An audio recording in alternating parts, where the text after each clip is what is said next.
If you are willing to reflect on the courage and moderation of other people, you will find them strange. They all consider death a great evil, and the brave among them face death, when they do, for fear of greater evils. Therefore, it is fear and terror that make all men brave, except for philosophers. Yet it is illogical to be brave through fear and cowardice. What of the moderate among them? Is their experience not similar? They master certain pleasures because they are mastered by others. I fear this is not the right exchange to attain virtue, to exchange pleasures for pleasures, pains for pains, and fears for fears, the greater for the less, like coins, but that the only valid currency for which all these things should be exchanged is wisdom. Never discourage anyone who continually makes progress, no matter how slow.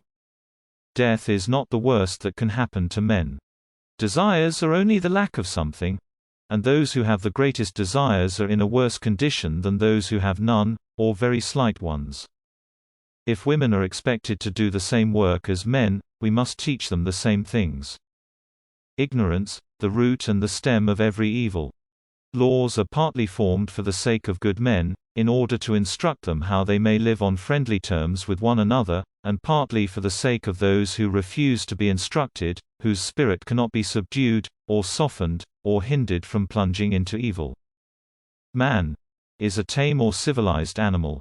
Nevertheless, he requires proper instruction and a fortunate nature, and then of all animals he becomes the most divine and most civilized.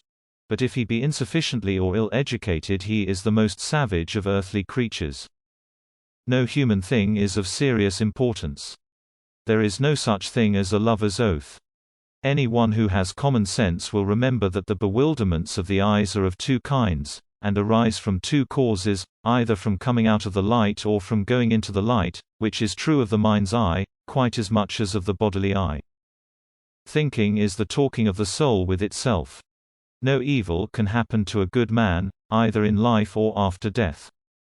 Let every man remind their descendants that they also are soldiers who must not desert the ranks of their ancestors, or from cowardice fall behind. Sons, the event proves that your fathers were brave men. For we might have lived dishonorably, but have preferred to die honorably rather than bring you and your children into disgrace, and rather than dishonor our own fathers and forefathers. There will be no end to the troubles of states, or of humanity itself, till philosophers become kings in this world, or till those we now call kings and rulers really and truly become philosophers, and political power and philosophy thus come into the same hands. And all knowledge, when separated from justice and virtue, is seen to be cunning and not wisdom.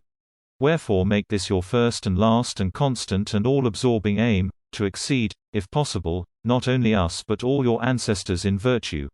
And know that to excel you in virtue only brings us shame, but that to be excelled by you is a source of happiness to us.